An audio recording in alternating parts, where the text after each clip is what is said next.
Ceci est une problématique, c'est quelque chose qu'il faut résoudre dans l'Église, c'est une urgence et il faut interpeller les personnes.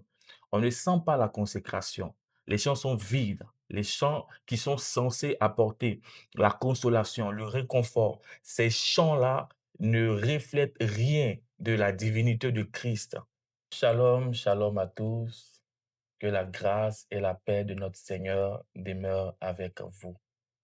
Bienvenue dans Palais d'intimité, votre émission chrétienne, pour votre édification, pour toujours vous conduire dans la présence de Dieu. Et dans ces partages, nous avons des moments de worship, des moments de prière spontanée et des moments d'enseignement. Et pour ce matin, j'aimerais partager avec vous une portion de la parole de Dieu, une pensée prophétique qui certainement va créer quelque chose comme un mouvement de l'Esprit de Dieu dans votre vie et surtout dans votre marche chrétienne. Votre serviteur de Dieu que je suis, le prophète Eliel Archange, je suis avec vous ce matin pour vous conduire dans ce moment de partage. Permettez-moi de faire une prière pour introduire ce moment dans la présence de Dieu. Alors là où tu es, je t'invite à fermer les yeux et à élever la voix avec moi. Et nous prions en disant ceci. Notre Père qui es aux cieux, ce moment, tu l'avais déjà dédié. Nous t'invitons à prendre le contrôle. Viens diriger toutes choses par ton esprit, que notre chair se taise et que tu diriges et que tu gouvernes d'autres choses. Délivre-nous de nous-mêmes, de notre intelligence, de notre sagesse et prends le contrôle par ton Esprit Saint. Au nom de Jésus. Amen. Et nous allons étudier le livre de 1 Samuel, le chapitre 3. Nous allons lire à partir du verset 1er jusqu'au verset 20. Nous lisons 1 Samuel, le chapitre 3, le verset 1. La Bible dit ceci. Le jeune Samuel était au service de l'Éternel devant Élie. La parole de l'Éternel était rare en ce temps-là. Les visions n'étaient pas fréquentes. Et en ce temps, Élie, qui commençait à avoir les yeux troubles, ne pouvait plus voir, était couché à sa place. La lampe de Dieu n'était pas encore éteinte. Et Samuel était couché dans le temple de l'Éternel, où était l'arche de l'Alliance. Au verset 4, alors l'Éternel appela Samuel. Il répondit, me voici. Et il courut vers Élie et dit, me voici, car tu m'as appelé. Élie répondit, je n'ai point appelé. Retourne te coucher, et il alla se coucher. Au verset 6, l'Éternel appela de nouveau Samuel. Et Samuel se leva, alla vers Élie et dit, me voici. Et Élie lui dit, je n'ai point appelé. Mon fils, retourne te coucher. Samuel ne connaissait pas encore l'Éternel et la parole de l'Éternel ne lui avait pas encore été révélée. L'Éternel appela de nouveau Samuel pour la troisième fois. Et Samuel se leva, alla vers Élie et dit, me voici, car tu m'as appelé. Élie comprit que c'était l'Éternel qui appelait l'enfant. Au verset 9, et il dit à Samuel, va, couche-toi, et si l'on t'appelle, tu diras, parle, Éternel, car ton serviteur écoute. Et Samuel alla se coucher à sa place. Au verset 10, l'Éternel vint et se présenta, et il appela Samuel comme les autres fois. Et Samuel répondit, parle, car ton serviteur écoute. Que le Seigneur bénisse sa parole. Alors, ici, pour l'introduction, nous parlons de Samuel le prophète. Nous connaissons tous la fameuse histoire de Samuel le prophète, en passant par sa mère Anne, qui était rivale et coépouse à Pénina, qui lui faisait endurer des situations difficiles. Et nous savons que le livre de Samuel commence avec cette introduction pour dire que la stérilité de Anne était causée par Dieu, non pas par des hommes, mais par Dieu lui-même en question. Et Anne, peinée et meurtrie, se rendant chaque fois à Silo pour prier, va faire un vœu à l'Éternel, et l'Éternel va trouver grâce pour elle en lui donnant un fils. Et c'est ce fils-là qui est le fils dédié dont nous parlons ce matin en la personne de Samuel le prophète. Après avoir reçu cet enfant, elle a prêté cet enfant à l'Éternel, donc auprès du sacrificateur Élie, dans le temple afin qu'il puisse servir l'Éternel. Ici, ce que j'aimerais dire, c'est que Samuel étant une promesse de Dieu, Samuel étant un fils dédié, est aussi l'image d'une catégorie de personnes, d'une catégorie d'enfants de Dieu, d'une catégorie de chrétiens. Je veux parler des personnes qui sont fils de pasteurs et filles de pasteurs. Ces personnes-là qui ont eu l'opportunité et la chance de naître dans une famille chrétienne par alliance du sang paternel et maternel. Qu'est-ce que je veux dire? Je vais dire ceci, que aujourd'hui dans l'Église, nous avons affaire à cette catégorie de personnes qui, eux, s'identifient comme des personnes déjà sauvées. Pourquoi déjà sauvées? Parce que papa et maman ont déjà donné leur vie à Jésus. Parce que papa et maman sont déjà des serviteurs et des servantes de l'Éternel.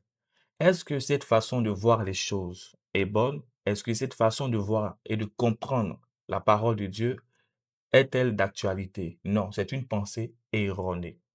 Et c'est pourquoi ce matin, je vais dire à une personne, connais ton Dieu. Connais le Dieu que tu pries. Connais le Dieu à qui tu appartiens. Nous devons savoir que le salut a des conditions. Pour avoir accès au trône de grâce, pour avoir accès et surtout avoir part à l'héritage promis aux enfants de Dieu, nous devons tous venir au Père, mais en passant par Jésus-Christ. Il n'a jamais été question qu'une vie sera sauvée parce qu'elle croit au salut de ses parents. Si ton frère, ta sœur a accepté Jésus-Christ, il faille aussi que tu en fasses de même. Parce que si la vie chrétienne de ton frère te rassure, alors il faudrait que tu puisses emprunter le chemin qu'il te montre. Puisque le salut ne se négocie pas, le salut s'appréhende simplement par la foi que nous mettons en Jésus-Christ. Et cette catégorie de personnes aujourd'hui dans l'Église est en train de faire fausse route. Cette catégorie de personnes aujourd'hui est en train de dévier. C'est de même pour ces personnes, ce groupe de personnes que nous voyons généralement dans l'Église, qui s'identifient beaucoup en leur père spirituel, qui s'identifient beaucoup en leur pasteur, qu'ils disent que leur pasteur est un homme de prière, leur pasteur est un homme de feu, leur pasteur est un homme de foi.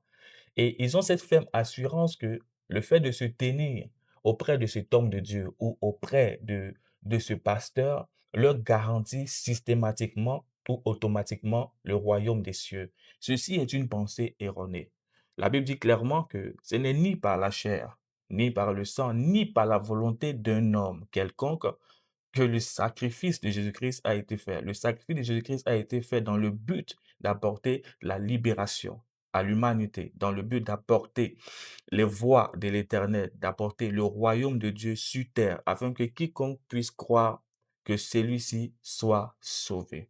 La deuxième chose que nous comprenons dans cette lecture, c'est que cette catégorie de personnes qui, n'ayant pas eu le choix de faire un choix d'appartenance, doit surtout commencer à chercher les voies du Seigneur. Oui, tout de suite. J'entends généralement dire, je reçois beaucoup les prières de mes parents, je reçois beaucoup les prières de papa et de maman. Mais vous devez vous aussi commencer à chercher l'Éternel. Parce que oui, il est possible d'aller à l'église sans pour autant connaître le Dieu qu'on va chercher. Il est possible d'aller, d'appartenir à une communauté sans pour autant avoir rencontré le Seigneur en personne. Il est possible d'avoir 10 ans, 15 ans de conversion, croyant que nous sommes vraiment enracinés en Christ et pourtant nous ne l'avons jamais rencontré. Ceci est une problématique, c'est quelque chose qu'il faut résoudre dans l'Église, c'est une urgence et il faut interpeller les personnes. Dès lors que vous devenez conscient, dès lors que vous savez en vous que vous avez besoin du Christ, dès lors que vous savez en vous que c'est le moment, n'hésitez pas. Alors que Christ vous tend la main, alors que la grâce est encore disponible, c'est le moment pour vous d'attraper la robe du Christ. J'aimerais lire 1 Samuel, le chapitre 3, le verset 1er. Et nous allons comprendre quelque chose à partir de cette pensée. La Bible dit ceci: le jeune Samuel était au service de l'Éternel devant Élie. Au service de l'Éternel devant Élie.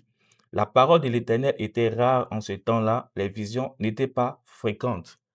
Ici, carrément, je veux parler des personnes qui ont intégré les départements dans l'Église. On a tout de suite affaire à des personnes qui se sont retrouvées dans le département des chantres, qui se sont retrouvées dans le département d'intercession, au service d'accueil, au commando. Nous avons ces personnes-là qui servent le Seigneur dans une église locale, mais en réalité, qui n'ont aucune vie conforme aux Écritures, qui n'ont pas accepté le sacrifice du service, mais qui ont accepté le service par un esprit de conformité. Le sacrifice du service, c'est servir le Christ avec une totale franchise, un abandon total. C'est servir le Christ avec un cœur vrai et un cœur sincère. C'est pourquoi il y a des personnes qui chantent. On sait très bien que cette personne a la voix, elle a une belle voix, il a une belle voix, mais on ne sent rien, on ne sent pas de sacré. Il n'y a pas de sacré à l'intérieur des chants. On ne sent pas la consécration. Les chants sont vides. Les chants qui sont censés apporter la consolation, le réconfort, ces chants-là ne reflètent rien de la divinité de Christ. On a des personnes qui sont dans les départements, mais en réalité qui ne sont pas productifs. Parce que lorsque ces personnes quittent les lieux de culte, elles n'ont plus de vie de prière. Elles n'ont plus de vie de sacrifice. Elles n'ont plus de vie d'appartenance à Christ. Dès lors que ces personnes sont en dehors des quatre murs, en dehors de la vision du pasteur ou des membres de l'Église, ces personnes s'adonnent à des choses qui pour elles sont encore normales. Et on peut dire ou classer même ces personnes de chrétiens charnels. C'est pourquoi à un moment donné, prier pour vous ne doit plus être un esprit de conformité. Prier, ça ne doit plus se faire simplement parce que tel ou tel m'a demandé de le faire. Il y a des personnes, si vous leur demandez, lorsqu'elles sont chez elles, elles n'arrivent pas à avoir une vie de prière. Leur vie de prière commence seulement le jour quand l'Église décrète un programme. Leur vie de prière démarre seulement le jour que le pasteur décrète un moment de jeûne. Ces personnes qui n'ont ni l'habitude des jeûnes, ni l'habitude des prières, seules, cœur à cœur face à l'Éternel. Ces personnes qui n'ont ni l'habitude de la parole, ni la culture de la parole de Dieu, qui ne savent pas prendre le temps pour eux de lire la parole de Dieu, de chercher Dieu véritablement d'un cœur sincère. Ces personnes qui ont du mal à explorer les avantages de la vie chrétienne. Ces personnes-là qui ont un grand mal en eux de pouvoir réellement passer du temps. C'est un calvaire. C'est tellement difficile pour eux de passer du temps dans la présence de Dieu. C'est pourquoi vous n'arrivez pas à prier 5 minutes. C'est pourquoi vous n'arrivez pas à prier 10 minutes. Parce que dans votre tête, si je ne prie pas, ma mère va prier pour moi. C'est pourquoi dans votre tête, si je ne prie pas, papa va prier pour moi, mon pasteur va prier pour moi. Écoutez-moi, le salut, il est personnel. C'est vrai et c'est bien bon d'avoir un berger. Je le conseille d'ailleurs et je le recommande très vivement pour votre croissance spirituelle.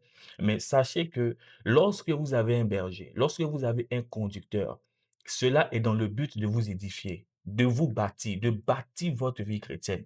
Les temps d'enseignement que nous avons dans nos églises, ce n'est pas pour faire joli, joli. Les temps de parole, les temps de prière, ce n'est pas juste par effet de mode ou état de coutume. C'est simplement pour bâtir des disciples. Souvenez-vous que dans le livre des Actes des Apôtres, chapitre 2, à partir du verset 42, la Bible nous démontre clairement que les disciples avaient une manière simple et claire de cultiver leur relation avec le Seigneur par les enseignements, par les prières et par la communion fraternelle. C'est pourquoi l'Église est une chose importante pour toi et pour moi. Mais ce que Christ veut, c'est une relation entre toi et lui. Oui, on a tellement de pseudo-chrétiens qui portent l'étiquette de ce qu'ils ne sont pas. Ils n'ont pas le reflet de ce qu'ils prétendent être. Une chose que vous devez savoir, lorsque nous parlons des disciples du Christ, nous parlons clairement et réellement d'une personne qui a été affranchie, mais aussi d'une personne qui reflète la gloire de Dieu en elle. Si nous portons l'Esprit de Dieu en nous, ce n'est pas juste pour impressionner le monde, mais c'est aussi pour gagner le monde. Mais comment nous gagnons le monde? de par notre vécu, mais aussi en démontrant la nature divine, la démonstration de la puissance de Dieu. Il est question pour nous de relier le ciel à la terre. Il est question pour nous d'établir la volonté du ciel par les conditions physiques et terrestres. C'est pourquoi la Bible dit que ce que vous allez lier sur terre sera aussi lié dans les cieux. Nous ne sommes pas devenus enfants de Dieu juste parce que nous avons peur qu'un sorcier nous poursuive la nuit. Nous ne sommes pas devenus enfants de Dieu parce que plusieurs d'entre vous avez donné votre vie à Jésus parce que vous avez eu un rêve où votre tante du village vous a poursuivi. Vous avez eu un rêve où vous sentez que vous êtes attaqué, vous sentez une oppression et vous cherchez les églises juste parce que vous avez des problèmes. Et lorsque Christ intervient dans votre vie, le reste du processus, le reste du parcours ne vous intéresse plus. Vous devez savoir ceci. Votre vie chrétienne doit être entourée d'enseignements, doit être entourée de prières. C'est comme un mur que Dieu bâtit autour de ses enfants. Si vous naissez en Christ, sachez qu'un jour, vous êtes aussi appelé à grandir. De telle manière qu'un enfant a besoin de lait nutritionnel, c'est comme ça. Lorsque vous prenez de l'âge, ce lait-là ne vous fera plus de bien. Il va falloir que vous puissiez grandir. À un moment donné, il faudrait que vous soyez capable de prier sans votre pasteur, de prier sans même l'intervention de votre église. Il va falloir que vous soyez capable de jeûner. Il faille que vous sentez que Dieu vous invite dans sa présence. À un moment donné, il est nécessaire que le Seigneur aussi vienne vers vous. Quels sont ces chrétiens vers qui Dieu ne descend jamais? Quelles sont ces personnes qui n'ont rien à raconter, qui n'ont rien à dire, qui n'ont aucune expérience de la présence et la plénitude de Dieu dans leur vie? Quel est ce groupe de personnes qui sont toujours à l'église mais qui n'ont aucun témoignage à rendre? Et pourtant, le monde nous regarde. Le monde a les yeux sur nous. Mais si nous n'avons rien à démontrer, si nous n'avons rien à dire, comment est-ce que les gens peuvent croire que Jésus-Christ est vivant? Alors, j'aimerais dire à une personne que si tu te retrouves dans ce lot de personnes, si tu fais partie de cette catégorie de personnes, il faudrait que dès maintenant, tu apportes avec sérieux ta vie chrétienne. Jean, le chapitre 4, le verset 22. Et la Bible dit ceci: vous adorez ce que vous ne connaissez pas. Nous, nous adorons ce que nous connaissons, car le salut vient des Juifs. Car le salut vient des Juifs. Écoutez-moi bien. Samuel a grandi dans le temple. Samuel a vécu dans le temple. Samuel a passé son enfance dans le temple auprès de Élie.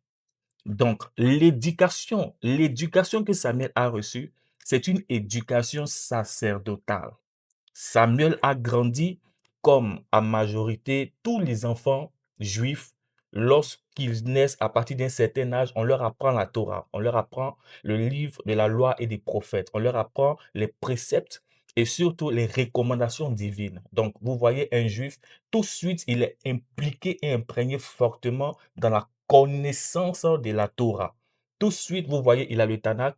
Tout de suite, il a des grandes révélations sur le ministère des prophètes et de la révélation divine. Et il était de même pour Samuel. Samuel avait grandi dans le temps. Samuel savait tout ce qu'il y a à savoir du sacré. Donc, qu'est-ce que je veux dire? En réalité, pour adorer Dieu, en réalité, pour s'identifier comme enfant de Dieu, il va falloir qu'on puisse connaître qui est-ce qu'on adore. Lorsqu'on aborde le domaine de l'adoration, à ce moment, il est question qu'il y ait connaissance. Parce qu'on ne peut pas adorer quelque chose qu'on ne sait pas. On ne peut pas adorer une chose qu'on ne connaît pas. Oui, c'est pourquoi aujourd'hui, vous faites des offrandes.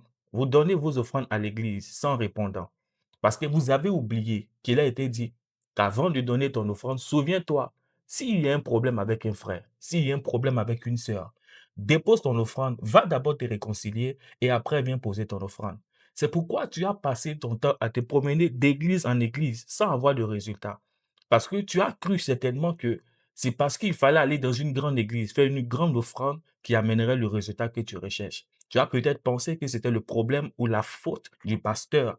Donc, tu es allé dans une autre église, mais tu as constaté que tu as commencé à papillonner d'église en église, mais sans résultat. Ton offrande n'a pas de poids parce que tu ne connais pas celui que tu adores. Parce que si tu connaissais celui que tu adores, tu allais savoir que la plus grande offrande qui est richesse, c'est l'état de ton cœur. Donner, c'est bon, mais donner sans être en accord avec l'état de votre cœur. La sincérité que dégage votre cœur est une erreur. Parce qu'en réalité, l'offrande vient pour couronner, pour appuyer votre prière, vient pour couronner, pour appuyer vos demandes. Et si vous demandez, et si vous souhaitez, et pour ça vous donnez beaucoup sans refléter la prière, sans refléter le souhait de votre cœur, vous n'aurez pas d'exaucement. C'est pour ça qu'on a des personnes qui jeûnent. Vous jeûnez, beaucoup, beaucoup jeûnent. Beaucoup font 21 jours, 40 jours de jeûne et prière, mais sans pour autant obtenir une plus grande puissance. Parce qu'en réalité, pour qu'il y ait un déploiement de puissance dans la vie d'un enfant de Dieu, il va falloir qu'il y ait cassure, il va falloir qu'il y ait brisement, il va falloir qu'il y ait renoncement. Quelqu'un qui n'a pas renoncé à lui et qui demande une grande puissance va finir par se brûler.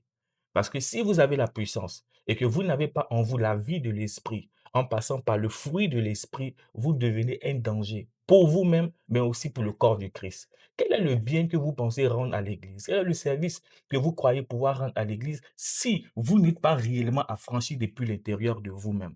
Parce qu'en réalité, celui que vous cherchez est en vous.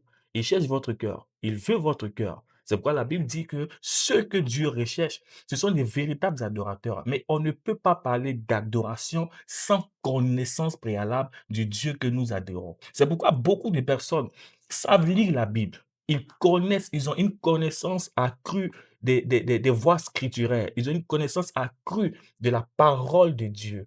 Ils ont la lettre, mais ils n'ont pas ce qui donne la vie à la lettre. Jésus-Christ pouvait dire que mes paroles sont esprit et vie. En réalité, quand Christ a parlé, il sait qu'il y a un mouvement dans l'air, il y a un mouvement autour de lui. Il sait que ce qu'il a dit sera porté et gardé par des esprits qui sont autour de lui, par des anges qui sont autour de lui. Mais quand nous avons la lettre et que nous n'avons pas l'esprit, nous avons en partie. Nous avons une chose et nous n'avons pas l'autre. Alors nous sommes incomplets. C'est pourquoi il est primordial pour nous d'avoir une appartenance claire, sincère en notre Dieu. Il est très important pour nous de nous identifier comme de véritables enfants de Dieu. Je vais penser à la Samaritaine. Tout de suite, lorsque je parle, je me projette dans le livre de Jean, le chapitre 4. Lorsque vous lisez Jean, chapitre 4, vous voyez qu'il y a une conversation qui se passe entre Jésus-Christ et la Samaritaine. Lorsque Jésus rencontre cette femme au puits et lui demande de l'eau, et cette femme va commencer à parler de ses pères. Et c'est pourquoi, dans ce même livre, le verset 22 nous dit que Jésus-Christ va dire à cette femme qu'elle adore ce qu'elle ne sait pas. Je vous explique pourquoi est-ce que Jésus dit ça. En réalité, cette femme samaritaine a parlé du puits de ses pères. Elle a parlé du puits de son père Jacob. Ce que Jacob a creusé, ce qu'il a légué à ses pères. Elle a dit à Jésus qu'ils vont sur la montagne. Ils vont à Jérusalem pour aller prier. C'était coutume pour eux de se retrouver dans ces lieux-là chaque année, à chaque moment. Ils savaient où trouver l'Éternel. Ils savaient où était le temple de l'Éternel. Ils savaient où aller chercher Dieu. Cette femme avait la connaissance de comment est-ce qu'elle devait faire ses offrandes. Elle savait et elle avait la connaissance de comment est-ce qu'elle devait prier. Mais ses pères lui ont tout donné. Ses pères lui ont tout appris. Ses pères lui ont donné un puits, lui ont donné une montagne où aller jeûner, où aller prier. Mais ses pères ne lui ont pas donné la révélation du Dieu qu'elle priait. Parce que si la Samaritaine avait la révélation du Dieu qu'elle priait, elle serait rendue compte que, en réalité, le Dieu qu'elle priait était face à elle en chair. Ce Jésus, en réalité, qui parlait à cette femme samaritaine, était le Dieu qu'elle va chercher sur la montagne. Ce Dieu pour lequel elle faisait des efforts. Imaginez s'il faut gravir une montagne vraiment de combien de kilomètres. Et non seulement en emportant avec soi des éléments, non seulement en emportant avec soi des choses de valeur qu'on va laisser sur ces montagnes-là en guise d'offrande, en guise de sacrifice. Cette femme n'avait pas cette révélation. C'est pourquoi nous allons lire ceci pour que vous puissiez comprendre. Dans Jean, le chapitre 14, le verset 4 à 14, je lis très rapidement. Vous savez où je vais et vous en savez le chemin. Thomas lui dit, Seigneur, nous ne savons où tu vas. Comment pouvons-nous en savoir le chemin?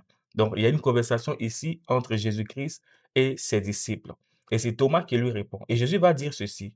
Jésus lui dit, je suis le chemin, la vérité et la vie.